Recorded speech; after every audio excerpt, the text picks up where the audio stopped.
3. So I got that figured out what was going on. Somehow at some point in time, either I might have accidentally hit a button, but my camera mode got changed from what it is normally with this camera and then at the screen center for point of interest. So that was causing me a little bit of issues. I'm sure that there was a whatnot, but I'm gonna go turn that off now that I have these all set up. So I'm gonna go do a quick render, see what we kind of did. So what you can see here is this dark gray is this metal, and you can't really see anything right now just because our whole outside world is metal, but I'm seeing that the reflection right here on it, I'm not too worried about it being too reflectant because this is, as an actual sticker, is actually pretty it's actually pretty reflective as it is, and then I have this lip right here where that object is, where it's going to be fine. Okay, so now we're going to go ahead and work on this side one. So what we're going to do here is I'm going to take this back one, and I'm going to copy and I'm going to paste it. So I did copy paste with the hotkeys, and so now I have a back duplicate. Okay, this back duplicate I'm going to rename. So let's turn off the texture so make sure that it's not affecting anything. So okay, so this is the correct one. So back, we're going to name this as side bumps. And so what we're going to do here is we're actually, with creating this additional texture with the exact same information that we have, because these are all procedurals, we don't have to worry about tiling or anything like that. We're going to go ahead and add a bump to this one. Alright, so what we need is we really need a black and white stripe, because these are very sharp bumps.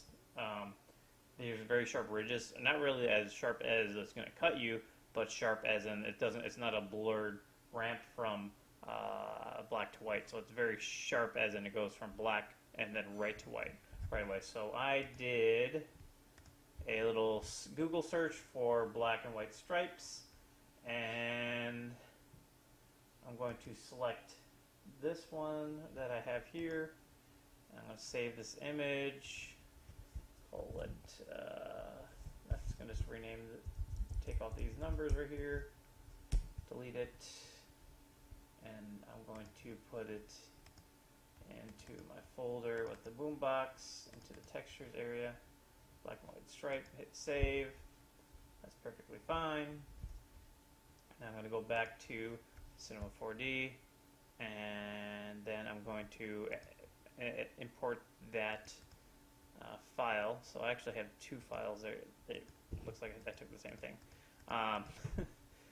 So I'll use this one that I just used, and now you'll see that there's going to be somewhat of a bump inside this particular object. I'm going to increase it to 100% so we can kind of see what's going on. And then what I'm going to do here is I'm going to select my boombox body, and I'm going to do two things. I'm going to do a couple things. At first I'm going to select these two sides, and then I'm going to apply the texture to those particular polygons. But I'm going to see here, we're going to have to edit this option right here so that we can use the edge flow to actually create our geometry however we want. But to kind of show you what's going on there, I need to first all apply this texture onto those polygons. So what we see here is we have these are nice and flat, and then they kind of crank up here because it's trying to make this as straight as possible. So what we're going to do is I'm going to select this vert right here, and I could either do it one way or the other. So I actually might take this one that I have, and what I'm going to do is I'm just going to bring this up, and I'm going to try to make this as flat as possible. So I might actually have to go into a side view, and I'll change it from left to right. And I'm going to try to get this as straight as possible. And I think that I actually kind of had it right there. So what I can actually use, I can actually use this as a way to really see if it's going to be straight or not. This little trick. If I'm off by a little bit, you're going to see that this arrow is it's gonna keep going straight, but this is not going to be going straight. But if I kind of get it lined up so that it kind of goes to that arrow right off the bat, that's going to be relatively straight. Now that might be off by, like, if I keep zooming in just a little bit, that I can see that it's off just a little tiny bit, but it's, for the most part, it's very unnoticeable at that point in time whether or not how straight that particular edge is, but it fixed the issue with the bumps right here. So what we're going to do here is we're going to go take a render, see how this kind of looks at this point. Actually, get our interactive render out. Alright. So right now, nothing too fancy here.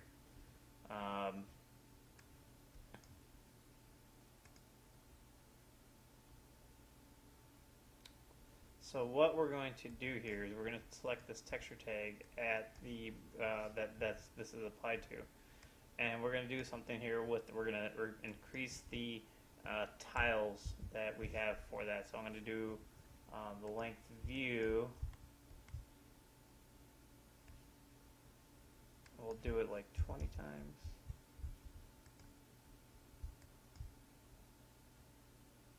That's a little bit too much. So let's, maybe it's the V. We need to increase the maybe the vertical one. So let's do by 5. Okay, so we had increased the vertical ones, and I did it by 5. And so let's see how that looks. It might not be very noticeable, but let's go turn on one of our lights here. And we'll grab this said light.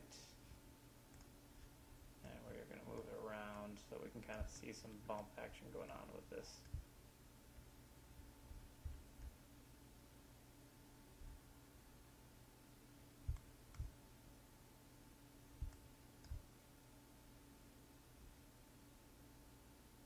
So what I'm really, if I zoom in,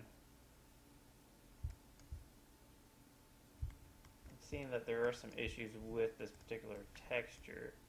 So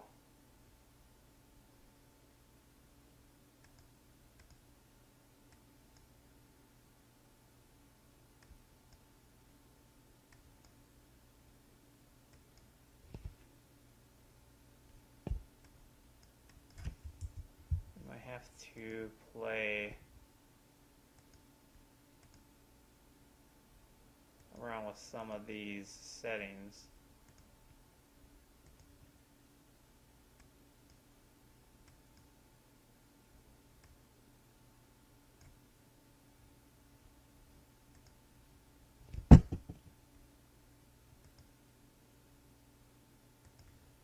Maybe it's too strong for it to really see what's going on with this particular thing.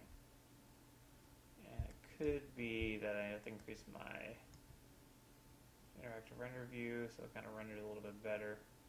Now it could also, another thing could be happening is that maybe this is too much. The waving is probably more of a rendering artifact going on with it. So that could be created by having too much of this. So we're going to go ahead, find this texture tag again. Instead of doing 5, let's start with 2. See how we do with that with 2.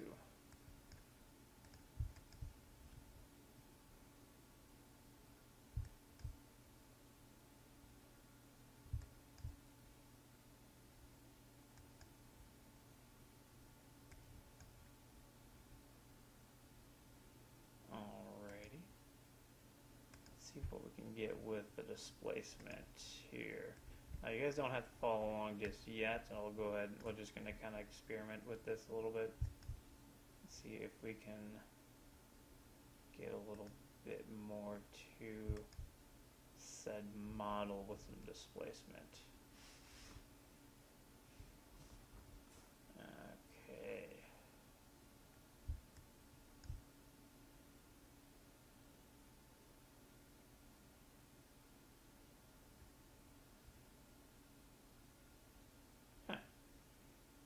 Okay, so it's a little bit too high, so let's bring this down just a little bit to like 1 centimeter.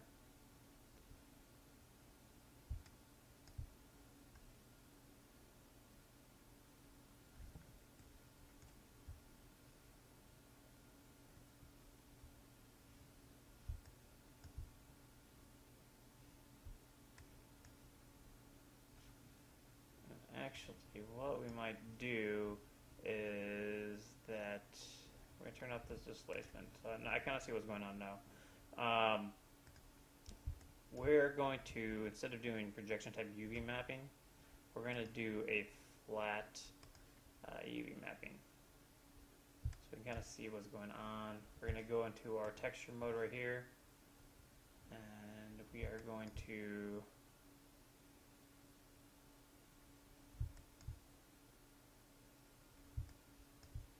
see if we can rotate this around.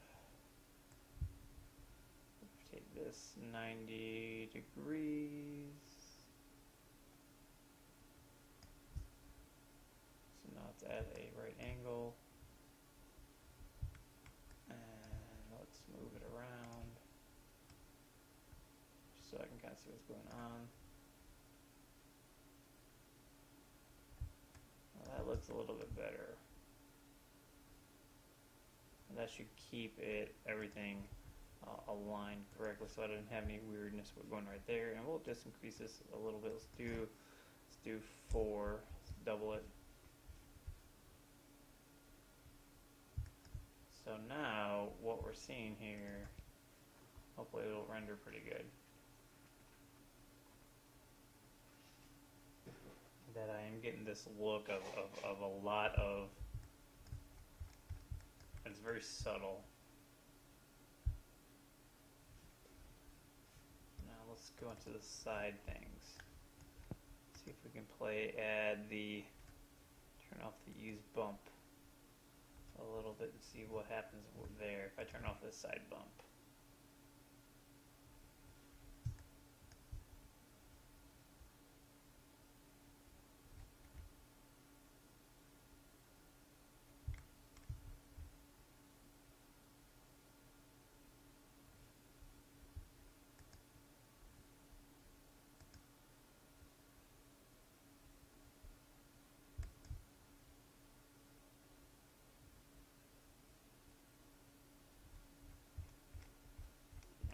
So let's turn on our global illumination, and I'm going to take a double check to see how it's going to look here with some light on. Take a render of it. Okay, let's just render this real fast. Can take a little bit of time.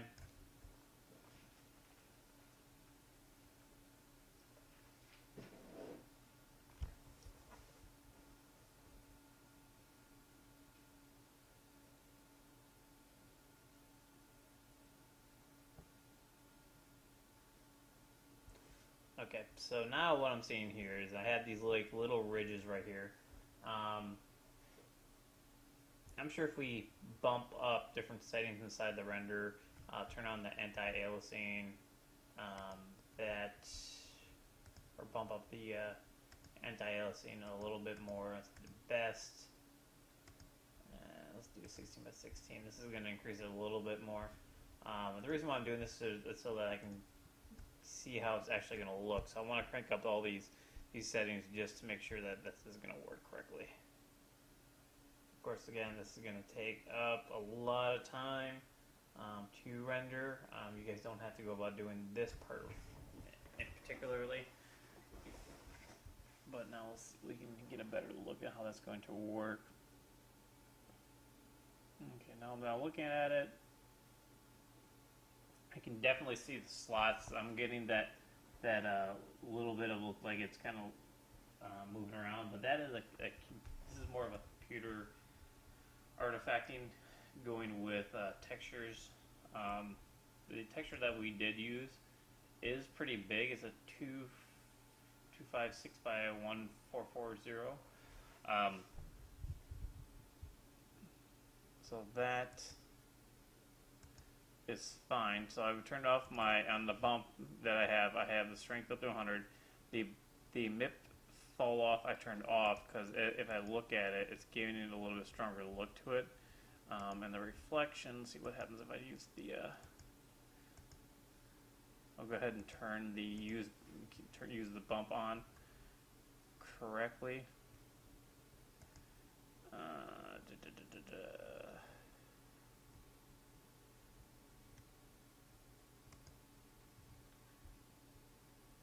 And I actually might, for this particular one, see what happens if I clear out the clear out that little noise that we put onto the reflection itself. That might help it render a little bit more clearer. But we will see if that worked or not.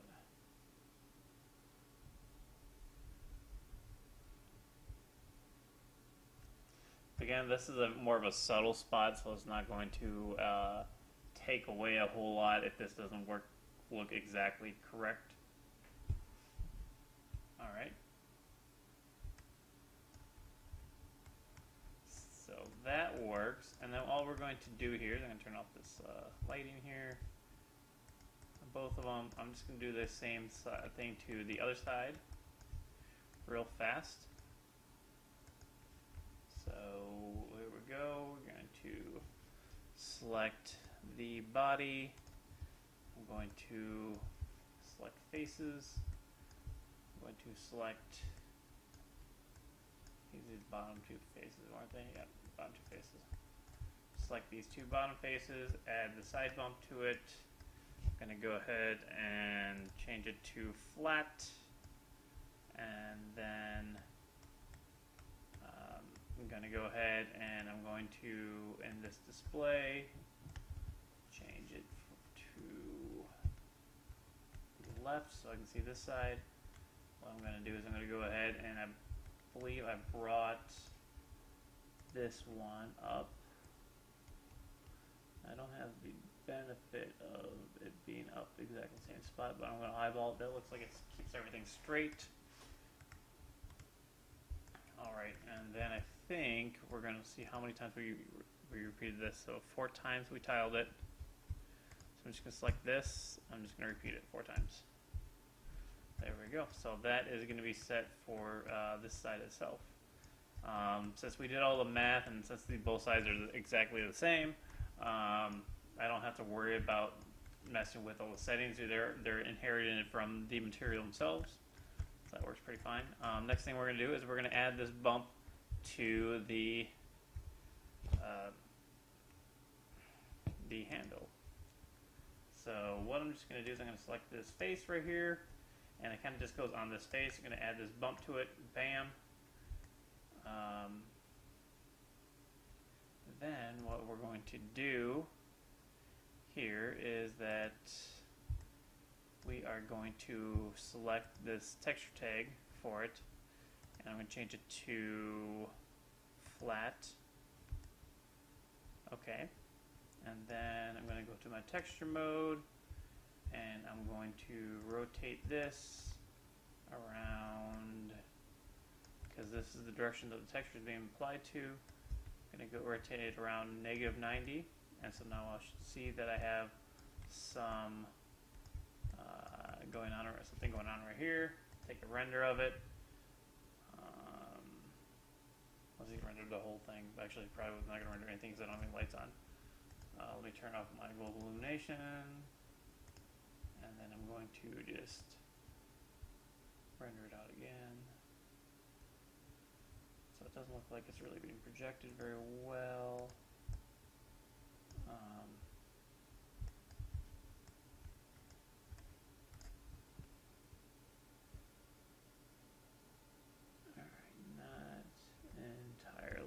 So we're going to have to increase the tile length. Let's try 4. Let's try it again. That gives us a little bit, see how this kind of looks a little bit more correct. see how much is on here. There's a lot on here. So we're going to increase this to 10 for the top part. See how that works. Time gives an artifacting. Let's see, just put this 10 right here, and we'll just put this at, let's say, like 2. So maybe we can bring this down a little bit. Let's try 8.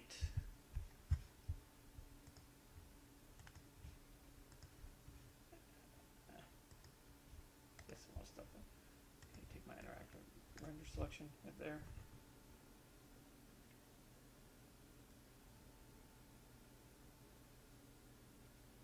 Alright, there we go. We've got that bump working for it. Again, this is very subtle, but you know, if we look at this section right here, I'll just render a little section of it, that it will look like there is some bumps going on inside there.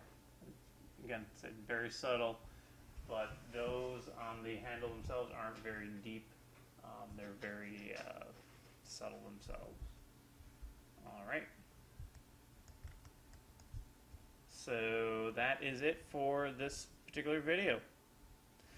On the next video, we're going to go ahead and work on adding the sticker for the back plate, and then also work on, we're just going to do that sticker for the back plate. And then on the following video, we're going to do the bump for this area, and then for these spots. Just a little heads up, the bump for these 2 spots right here are going to be pretty much the same thing. Alrighty, I will talk to you later. Bye.